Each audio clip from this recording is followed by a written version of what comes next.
The sleek black car rolled up the long driveway 3 hours ahead of schedule. Marcus Blackwood climbed out, his luxury shoes tapping against the stone walkway. Nobody knew he was coming back today. Not his assistant, not the household workers, not even Tommy, his son. Marcus needed to discover what truly went on in his estate when nobody was looking. For weeks now, something felt off. The house seemed changed. The staff behaved oddly, and Tommy, his wheelchair-bound son, hardly met his eyes anymore. "I control everything inside these walls," Marcus muttered quietly as he approached the entrance. "So why do I feel like an outsider?" He twisted his gold key carefully, keeping it silent. The enormous estate was silent, unnaturally silent. Marcus loosened his necktie and entered, his pulse quickening. Something was unfolding here. He sensed it. Then he heard it. Laughter. Not the forced laugh Tommy occasionally produced during his classes. Not the courteous chuckle he offered his physicians. This was genuine laughter, the kind that rises up from somewhere deep, the kind Tommy hadn't produced since the crash that killed his mother and confined him to that wheelchair. Marcus's chest tightened. He traced the sound, moving quicker and quicker along the marble corridor. His hands began trembling. Was he imagining things? Tommy laughing like that? The laughter grew stronger as he approached the living room entrance. Marcus shoved it open and stopped dead. What he witnessed made his blood run cold. There, on the plush carpet, was a girl around Tommy's age. She was moving on her hands and knees like a pony, her long black hair bouncing as she crawled. She wore a bright yellow dress that swayed back and forth, and on her back, Tommy sat there gripping onto her shoulders, bouncing up and down with the biggest grin Marcus had witnessed in 2 years. His son's eyes shined with pure happiness. His cheeks were flushed from laughing so intensely. "Faster, Luna, faster!" Tommy giggled, tightening his legs around the girl's middle. But the thing that made Marcus's heart freeze was what he noticed in the corner. Tommy's wheelchair sat empty, abandoned, like it didn't even exist. Marcus felt his face grow hot. His hands formed fists. This was inappropriate, so deeply inappropriate. His son, his treasured son, was riding a servant's child like she was some kind of creature. It was humiliating. It was beneath them. "What is this?" Marcus's voice exploded through the room like thunder. The girl stopped moving immediately. Tommy's grin vanished. Both children turned to face the furious man in the doorway. "Daddy!" Tommy's voice was tiny and frightened. "Get off her this instant!" Marcus stormed into the room, his face crimson with fury. "What do you think you're doing?" The girl, Luna, helped Tommy slide down to the carpet. She jumped up quickly, her yellow dress wrinkled and soiled. Her big brown eyes were huge with terror. "I'm sorry, sir," Luna whispered, her voice trembling. "We were just playing. Marcus laughed, but it wasn't a kind laugh. It was cold and cruel. "You think my living room is your playground? You think my son is your toy?" Luna stepped back, tears forming in her eyes. "No, sir. I would never dash." Silence.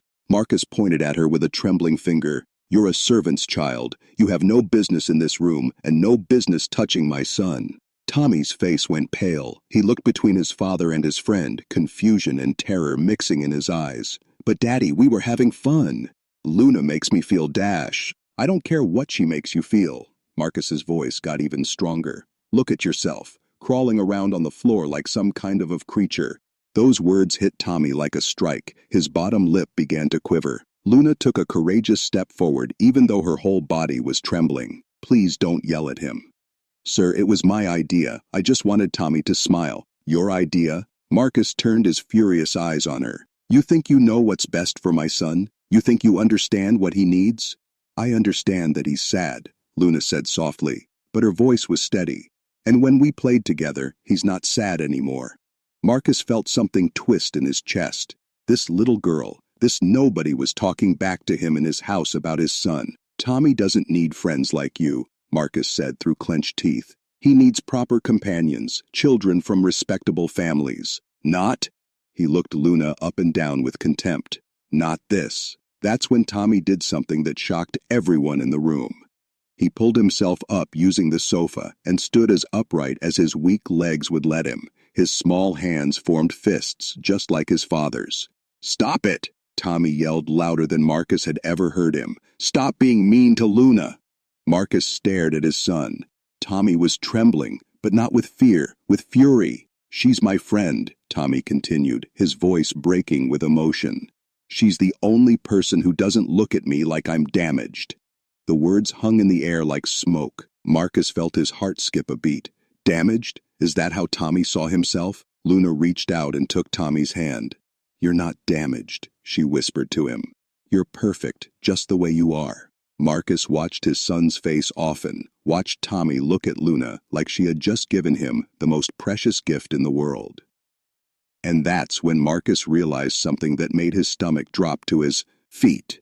This servant's child, this girl in the wrinkled yellow dress, had given Tommy something that all of Marcus's money, or his doctors, or his expensive tutors never could. She had given Tommy back his smile, but Marcus was too proud, too angry to admit that. Not yet, both of you upstairs. Now. Marcus's voice was quiet now, but somehow more frightening than when he was yelling. Tommy looked at his father with eyes full of hurt and disappointment. You don't understand anything, Daddy. As Tommy reached for his wheelchair, Marcus saw something that made his chest ache. His son's light had gone out again. The sparkle in his eyes was gone. The smile had disappeared, and Marcus realized he was the one who had taken it away. But the biggest shock was yet to come. Tommy didn't move toward his wheelchair. Instead, he stood there on his trembling legs, staring at his father with eyes full of fire. And oh, Tommy said. The word came out like a gunshot. Marcus blinked. His son had never said no to him, not once in his entire life. What did you just say to me? Marcus's voice was dangerously low. I said, no, Daddy. Tommy's voice got stronger. I'm not going upstairs, and Luna isn't leaving. Marcus felt his face grow hot again. You will do as I say, young man. I am your father. Then act like one. Tommy shouted back. The words hit Marcus like a punch to the stomach. He staggered backward, stunned. Where was his quiet, obedient son? Where was a boy who whispered yes, sir, and no, sir, and never caused trouble? Luna stepped closer to Tommy, her small hand finding his. It's okay, she whispered to him. I can go. I don't want you to get in trouble. See? Marcus pointed at her. Even Esh knows a place. Why can't you? That's when Tommy did something that made Marcus's heart stop. His son began to see our why. Not quiet tears, but loud, angry sobs shook his whole body because I'm tired of my place. Tommy screamed. I'm tired of sitting in that stupid chair. I'm tired of tutors who talk to me like I'm stupid. I'm tired of doctors who poke me and say I'll never be normal. Marcus opened his mouth to speak, but Tommy wasn't finished. And I'm most tired of you. Tommy's voice cracked. You look at me like I'm made of glass, like I'll break if I have too much fun. Luna doesn't do that. She makes me feel like I'm still Emmy. Luna squeezed Tommy's hand tighter. Even though she was scared, she wasn't going to let him face this alone. You don't understand what it's like, Tommy continued, tears streaming down his face. Every day I wake up and remember that I can't walk right, that Mommy is gone, that everything is different now. Marcus felt something crack inside his chest. His son's pain was pouring out like water from a broken dam. But when Luna plays with me, Tommy's voice got softer. I forget about all that. For just a little while, I feel like a normal kid again. Why do you want to take that away from me? Before Marcus could answer, quick footsteps echoed from the hallway. Luna's mother, Maria, rushed into the room. Her dark hair was messy from cooking, and flour covered her apron. When she saw the scene, her daughter holding hands with a crying boy, while the angry billionaire loomed over them. Her face went white. "Oh no," Maria whispered. "Luna, what have you done?" "She didn't do anything wrong," Tommy yelled, turning to face Maria. "She's the best friend I've ever had." Maria looked at Marcus with frightened eyes. "Sir, please forgive my daughter. I'll take her away right now. She won't bother Master Tommy again." "Good," Marcus said firmly. "That's exactly what's going to happen." But Luna surprised everyone. This little girl who had been quiet and scared just moments before suddenly found her voice. "No, Mrs. Blackwood," Luna said, looking straight at Marcus. Her voice shook, but it was brave. "I won't say sorry for being Tommy's friend." Maria gasped. "Luna, you can't talk to Mr. Blackwood like that." "Why not?" Luna asked, tears in her own eyes now. "He's being mean to Tommy. Tommy is sad all the time, and when I play with him, he's happy." "What's wrong with that?" Marcus stared down at this tiny girl who dared to challenge him. What's wrong is that you're filling my son's head with foolish ideas, making him think he can run around and play like other children when he can't. But he can, Luna shot back. Maybe not the same way, but he can. He's smart and funny and brave. He just needs someone to believe in him. I believe in him, Marcus roared. No, you don't, Tommy screamed back. You believe I'm broken. You believe I need to be protected from everything. You believe I can't make my own friends. Maria stepped forward, her hands shaking. Please, sir, don't punish the children for my daughter's boldness. She has a good heart. She only wanted to help. Help. Marcus laughed bitterly. By letting my son crawl around on the floor like an animal, by making him think this game is appropriate for someone of his position. His position? Luna's eyes flashed with anger. What about his happiness? Doesn't that matter? Marcus was so shocked by a boldness that he couldn't speak for a moment. The servant's child was lecturing him about his own son. Tommy wiped his nose with his sleeve and looked at his father with the saddest eyes Marcus had ever seen. Daddy, Tommy said quietly, do you know what it feels like to have everyone treat you like you're made of glass, like you might break if they talk too loud or laugh too hard around you? Marcus's throat felt tight. Tommy, I'm trying to protect you. From what? Tommy asked. From being happy. From having a friend who doesn't care that I can't walk, right? From feeling normal for 5 minutes. Luna nodded, finding her courage again. Tommy tells me things, Mr. Blackwood. He tells me how lonely he is, how he misses his mom, how he wishes people would stop looking at him with sad faces. That's enough, Marcus shouted, but Luna kept talking. He tells me he dreams about running and playing like other kids, and when we play together, he gets to feel like those dreams are real, even just for a little while. Maria put her arm around her daughter. Luna, please stop. I can't stop. Mama, Luna said, tears rolling down her cheeks. Tommy is my friend. He makes me laugh too. He tells me stories and helps me with my reading. He's the kindest person I know. Why should I pretend I don't care about him just because he uses a wheelchair? Tommy looked at Luna with so much love in his eyes that Marcus felt his heart skip. She's right, Daddy, Tommy said softly. Luna doesn't see my wheelchair first. She sees Emmy first. When was the last time you did that? The question hung in the air like a heavy cloud. Marcus looked at his son, really looked at him, and realized something terrible. He couldn't remember when had he stopped seeing Tommy as his bright, curious boy and started seeing him only as a patient to be protected. When had he stopped listening to his son's hopes and started focusing only on his limitations? But Marcus's pride was still too strong. He couldn't admit he was wrong. Not in front of the servants. Not in front of this little girl, who had somehow become more important to his son than he was. This conversation is over, Marcus said through clenched teeth. Maria, take your daughter to your quarters. She is not to come to this part of the house again. No, Tommy cried out. You can't do that. I can do whatever I want, Marcus said coldly. This is my house. Tommy's face crumpled, but then something amazing happened. He let go of Luna's hand and took a step toward his father. His legs wobbled, but he didn't fall. Then maybe I don't want to live in your house anymore, Tommy said quietly. The words hit Marcus like lightning. His son, his precious son, would rather leave than give up his friendship with Luna. Maria gasped. "E.D." Luna's eyes went wide. Even Marcus felt his world tilt, but the biggest shock was still coming. Marcus felt the room spin around him. His son, his only child, had just said he'd rather leave home than give up his friendship with servant's daughter. You don't mean that," Marcus whispered, his voice suddenly weak. Tommy's chin trembled, but his eyes stayed strong. "I do mean it, Daddy. If Luna can't be my friend, then what's the point of staying here? I'm already alone anyway." Those words hit Marcus harder than any punch ever could. Alone, his son felt alone in this huge mansion filled with people whose job it was to take care of him. Marcus stumbled backward and sat down heavily in his leather chair. For the first time in years, he felt small, powerless. "Tommy," he said quietly, "you have everything a boy could want. The best tutors, the finest doctors, toys that cost more than most people make in a year. But I don't have a friend, Tommy said, his voice breaking again. I don't have someone who likes me just because of who I am inside. Luna stepped forward, even though her mother tried to pull her back. Mr. Blackwood, she said softly, Tommy is the bravest person I know.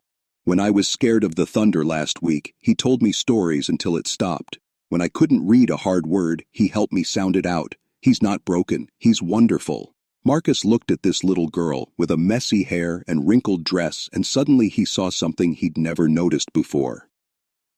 When she looked at Tommy, her eyes lit up with pure friendship. No pity, no sadness, just love. The same way his wife Sarah used to look at Tommy before the accident. Suddenly, memories crashed over Marcus like a giant wave. He remembered Tommy at age 5 racing around the garden on his little legs, chasing butterflies and laughing until he couldn't breathe. He remembered Sarah scooping Tommy up and spinning him around while he squealed with delight. He remembered the day everything changed. The phone call, the hospital, Sarah's hand going cold in his. Tommy's small body hooked up to machines, the doctor saying words like spinal injury and may never walk normally again. Marcus had made a promise that day. He would protect Tommy from everything. Nothing would ever hurt his son again, but somewhere along the way, protecting Tommy had become controlling him, and controlling him had become imprisoning him. Oh God, Marcus whispered, putting his head in his hands. What have I done? Tommy took another shaky step toward his father. Daddy, are you okay? Marcus looked up at his son through blurry eyes, really looked at him, and for the first time in 2 years, he didn't see the wheelchair first. He didn't see the injury first. He saw Tommy, his bright, brave, lonely little boy, who just wanted to feel normal again. Tommy, Marcus said, his voice thick with tears he'd been holding back for years. I'm so sorry. Sorry for what, Daddy? Marcus wiped his eyes with the back of his hand. For making you feel broken when you're not. For making you feel alone when you shouldn't be. For caring more about protecting you than about making you happy. Tommy's eyes went wide. His daddy never cried. His daddy never said sorry. I thought, Marcus continued, that if I kept you safe from everything, you'd be okay. But I was wrong. I wasn't keeping you safe. I was keeping you from living. Luna took a small step forward. Mr. Blackwood, does that mean Tommy and I can still be friends? Marcus looked at her, really looked at her, and saw what Tommy saw. A kind, brave girl who didn't care about money or wheelchairs or any of the things Marcus thought mattered. She just cared about Tommy. What's your favorite thing to do with Tommy? Marcus asked Luna gently. Luna's face brightened. We read stories together, and we draw pictures. And sometimes we pretend we're explorers discovering new worlds. Tommy has the best imagination. Marcus felt his heart squeeze. When was the last time he'd asked Tommy about his imagination? When was the last time they'd read a story together or drawn pictures? He couldn't remember. And Tommy, Marcus said, turning to his son, what's your favorite thing about Luna? Tommy smiled for the first time since Marcus had come home. She makes me feel like I can do anything. Daddy, when I'm with Luna, I don't think about what I can't do. I think about what I can do. Maria stepped forward, still holding Luna's hand. Sir, my daughter will be honored to continue being Master Tommy's friend, if you allow it. Marcus stood up slowly and walked over to where the three of them stood together. Tommy, Luna, and Maria all looked up at him with hopeful, nervous eyes. Luna, Marcus said, kneeling down so he was at her eye level. I owe you an apology. You've given my son something I forgot how to give him. What's that, sir? Luna asked quietly. Joy? Marcus said simply. You've given him back his joy. Luna's face broke into the biggest smile Marcus had ever seen. Really? I can keep being Tommy's friend. Marcus nodded, but I have one condition. Tommy's smile faded a little. What condition, Daddy? Marcus grinned, and it was the first real smile he'd worn in years. The condition is that sometimes you let your old dad join in on the fun. I think I've forgotten how to play, and I could use some teachers. Tommy threw himself forward and hugged his father so tight that Marcus almost fell over. Really, Daddy? You want to play with us? Really? Marcus said, hugging his son back with all his strength. I want to learn how to see the world through your eyes again, both of your eyes. Luna clapped her hands together. We can show you the game where Tommy is a brave knight and I'm his trusty horse. Marcus laughed, actually laughed for the first time since Sarah died. A brave knight? I like that. What does this brave knight do? Oh, he saves people, Tommy said excitedly, and he goes on adventures and he never gives up even when things are hard. Marcus looked at his son with new eyes. Tommy was a brave knight. He'd been fighting battles every day, battles with his body, battles with loneliness, battles with a father who didn't understand, and he'd been winning those battles all by himself. You know what, Tommy? Marcus said, lifting his son up and spinning him around the way Sarah used to do. I think you're the bravest knight I've ever met. Tommy giggled, that beautiful, real laughter that had started this whole adventure. Does this mean no more boring tutors every day? Well, Marcus said with a wink, maybe we can balance the tutors with some fun. Luna, what do you think? Can you help me make sure Tommy gets plenty of both learning and playing? Yes, sir, Luna said, bouncing on her toes. I know lots of fun games. Maria wiped a tear from her eyes. Thank you, sir. Thank you for seeing what a special friendship this is. Marcus put his hand on Maria's shoulder. Thank you for raising such a wonderful daughter. She's taught me more about being a father in one day than I learned in 2 years. As a sun set through the big windows of the living room, Marcus realized something amazing. He was the richest man in the city. He owned companies and buildings and cars worth millions of dollars.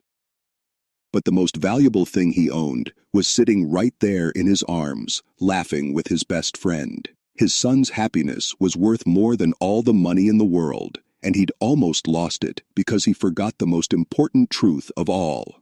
Love isn't about keeping someone safe from everything. Love is about helping them fly.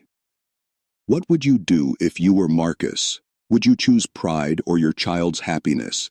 Have you ever had to learn that protecting someone sometimes means letting them spread their wings? If this story touched your heart, like this video and share it with someone who needs to remember what truly matters in life. Subscribe for more powerful stories that prove love and courage can come from the most unexpected places. Comment below, what's the most important lesson you learned from Tommy and Luna's friendship? We read every single comment. Remember, the greatest treasures in life can't be bought with money. They can only be earned with an open heart.